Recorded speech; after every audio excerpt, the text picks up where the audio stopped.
Hey everyone, welcome back to today's video. Today, officially, we have started broadcasting on the Anchor podcast app, which is also available on Spotify. So if you're hearing this, you're either watching it on our YouTube channel, on the Palapalooza YouTube channel, or on the Anchor app, or even on Spotify, and even the Apple um, audio streaming service. So today I wanted to talk a little bit about something that I thought was really, really jarring, which was former Secretary of State under President George W. Bush, Colin Powell, today, in essence, endorsed Joe Biden on Jake Tapper's show, State of the Union, on CNN. Powell said that Donald Trump had begun to drift away from the Constitution in response to protests happening outside of the White House over the death of George Floyd. In fact, here let's actually go to the exact words of what he says.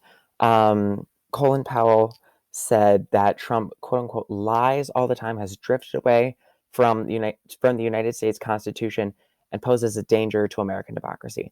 He says that he cannot in any way support President Trump this year, and that he does intend to vote for Joe Biden.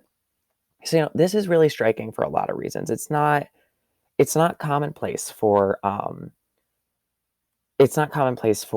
very high-profile former administration members like Colin Powell, particularly those that have not been involved in politics for a long time, to endorse someone, particularly outside of their own party. Colin Powell has been retired since the late 2000s after operating during Desert Shield, Desert Storm, and is one of the most beloved generals in the United States. So, this got me thinking, and is the topic for today's video. Where is the conservative movement, and the Republican Party movement to stop Trump and perhaps even elect Joe Biden as president, if not just be against Donald Trump or perhaps support the Libertarian nominee um, for President Joe Jorgensen? Now, there are a number of members of this group. However, the three people that I really want to talk about, probably the three most notable of them all, are is the Lincoln Project, run by Trump administration member um, Kellyanne Conway's husband, the Lincoln Project, run by Kellyanne Conway's husband, George Conway. And I want to start there because the Lincoln Project sort of represents the same group that Colin Powell represents, the kind of compassionate conservative, bringing the Republican Party back to the basics of small government, of small government and personal liberties, lower taxes, fewer regulations, so on and so forth. As we can see in the CNN article, quote, the anti-Trump Republican group, the Lincoln Project, is planning to air a new attack ad blasting President Donald Trump's record on race relations in the U.S. The TV spot, backed by a $500,000 ad buy, will air in the key battleground states of Florida, Wisconsin, and Michigan, as well as Washington, D.C. The ad, entitled Flag of Treason, targets the support Trump has received from white nationalist groups. Now, amongst the people in this group, in the Lincoln Project group, who are behind this ad, include, as I said earlier, Trump strategist Kellyanne Conway's husband, George Conway, and other high-profile anti-Trump Republicans, including John Weaver, Rick Wilson, Reed Galen, and George Conway. Yeah. So now, former Mitt Romney strategist Stuart Stevens also recently joined this group. So now, this is really important. Of course, in any election, an ad buy in a place like Florida is incredibly important. President Obama won this state in 2012 by less than 1% over Massachusetts Governor Mitt Romney. Donald Trump won this state over Hillary Clinton by slightly more than 1%. And from the video from 2 days ago now, where I talked about the where I talked about the prediction map for what if we voted right now, what it would probably look like if the election happened today. Florida, I put in the tilt Biden camp. Florida, 29 electoral votes. Had Hillary Clinton won this state, automatically, the election would have gone from 232 electoral votes Clinton to 306 electoral votes Trump to 261 electoral votes Clinton and 277 electoral votes Trump. Now that's a lot of electoral votes. That's a very large prize. However, there are a few other states that are really important in this, and it includes an ad buy in Michigan and Wisconsin, as it says here. It's a $500,000 ad buy. Those are incredibly, incredibly, incredibly important states for Joe Biden to take if Joe Biden's going to win the White House. They're states that flipped from Obama to Trump in 2016. They're places where Democrats sort of lost the blue collar union workers in that place who saw Hillary Clinton as out of touch. Now, Joe Biden is considered more palatable to those sorts of workers in in Middle America, in Wisconsin, in Michigan. However, this ad buy could really solidify a lot of support for Joe Biden, particularly because his lead, particularly in Wisconsin, is not all that large. As of right now in Wisconsin, he is up 3.4%. And the other day, I put Wisconsin as well as Michigan into the only tilt Biden camp. Those are states that Biden really cannot afford to lose. And if this ad buy is able to, it's attacking Donald Trump on race relations. If it's able to mobilize African Americans to come out and vote in a way that Hillary Clinton was unable to do back in 2016, this could help shore up support for Biden in places like Wisconsin and Michigan. Now, however, in a pretty high profile intra-party battle this week itself was between was between Alaska Senator Lisa Murkowski and President Donald Trump. It came after former Defense Secretary James Mattis issued a critique of President Trump's reaction to the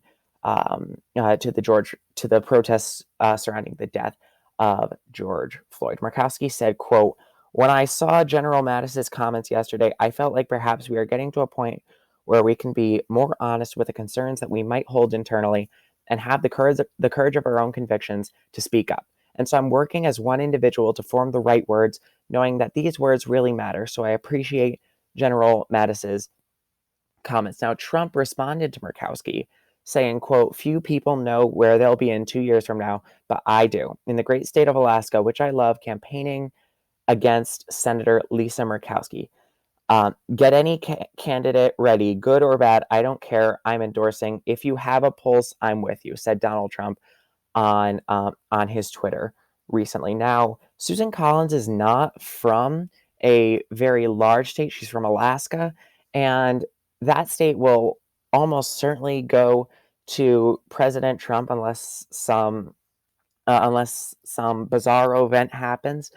Um, so in her own home state, and even if Joe Biden won in that area, even if Joe Biden won Alaska, it is only 3 electoral votes, which would not be enough to swing the election vis-a-vis 2016, and it would not make up for if Joe Biden were to lose, say, Wisconsin or Michigan. However, it is a testament to a growing caucus in the Republican Party, again, represented by your kind of George H.W. Bush, Colin Powell, compassionate conservatives, that was sort of catalyzed into action and verbal outrage by Jim Mattis and former Trump chief of staff John Kelly, who Donald Trump claimed that he fired Jim Mattis from the defense secretary position, he requested his resignation, John Kelly publicly went on the record saying, no, that's untrue. No resignation was ever asked for, and Jim Mattis is a good man.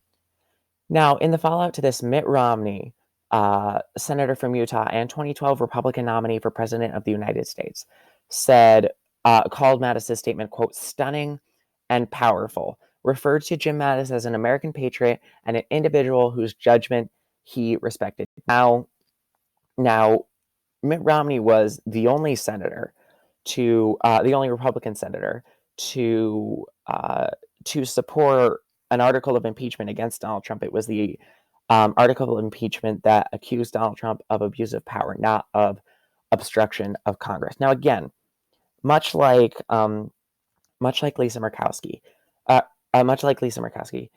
uh, Utah is a state that will almost certainly go to President Donald Trump, and it would not. And even if it did go to Joe Biden in some bizarro world, it would not make up for if Biden was unable to win, say, Wisconsin or Michigan. However, Mitt Romney is a relatively popular figure and a well-known figure amongst conservatives. Most people know him. He ran in 2008 for the Republican nomination for president, fell short, and then won in 2012, only to lose to President Obama. However, again, most people know him. Most Republicans know him, and a lot of them respect him and see him as a sort of return to normalcy, compared to the Donald Trump era of politics. And what kind of encompasses all of this is it encompasses this sort of return to normalcy Republicans who want to move past Donald Trump is Colin Powell, who again said that Donald Trump has drifted away from the Constitution, has engaged. He supported General Jim Mattis, who said that Trump has deliberately attempted to divide the country. He agreed with Senator Lisa Murkowski, who said last week she was struggling with voting for President Trump. However, Colin Powell took it a step further to say that he would not even support Donald Trump for president. Now, granted, there was no concerted effort to in the primaries to rally around a counter-Trump candidate. There were a few candidates that did run in some primaries, including, most notable of them, Libertarian vice presidential nominee from 2016, Bill Weld, who ran up until Super Tuesday until Donald Trump clinched the Republican nomination for president. There was Joe Walsh, who dropped out after New Hampshire, and there was Mark Sanford of South Carolina, who dropped out before any of the primaries occurred. However, as we can see here in this Reuters article, quote, several Republican groups have formed to oppose Trump's reelection, including a super PAC, the Lincoln Project, again run by Kellyanne Conway's husband, George Conway, and a new initiative called Republican Voters Against Trump, which last week kicked off a $10 million digital ad campaign. This is sort of the George Bush, Colin Powell, Lisa Murkowski, Mitt Romney, compassionate conservatives who see Donald Trump as a hijacking of their party. And while they did not show up in force in 2016, and most of them supported him in the end, of the 2016 election, if this is enough to pull your sort of rank and file Republican members out of the woodwork to either vote for Joe Biden or to just not vote at all, particularly in the suburbs of really important states that Biden needs to flip, like Wisconsin, like Michigan, this could seriously hurt Donald Trump. Now, does he still enjoy nearly 90% support amongst Republicans? Yes. However, he really can't afford to lose 10% of the Republican base because, if for no other reason than the fact that there are more registered Democrats in this country. And the Republicans have only won the popular vote once since 2004. So if Romney, if Colin Powell, if Lisa Murkowski are able to get some of these Republicans to stay home, it could seriously hurt Donald Trump's chances. And it could particularly put him over the edge, particularly with the Republican voters against Donald Trump super PAC. It could put Biden over the edge in places like Florida, like Wisconsin, like Michigan, which are states that Biden needs to flip. He absolutely needs to flip. And if they do that alone, it's going to make Trump's reelection campaign significantly more difficult, especially as Biden begins to ramp up a fundraising edge. He outraised Donald Trump by almost $30 million in April, even though Biden is still behind in cash on hand. As Biden starts to grow this momentum, if your sort of compassionate conservative Republicans are able to either flip some people over to Biden from the Republican rank and file or get them to stay home, that could seriously hurt Donald Trump's reelection chances. So thank you all so much for watching this video. Please leave a like, leave a comment if you're on YouTube. Feel free to comment anything that you want me to talk more about as we get closer to the election. Again, as far as the presidential election, I will be doing another prediction map right after the. I'll be doing another prediction map right after the conventions, after the debates, and then in the final few days before the election. So yeah, please leave a like, subscribe, follow our channel on Spotify, Anchor, and I will see you all in the next video. Thank you so much for watching.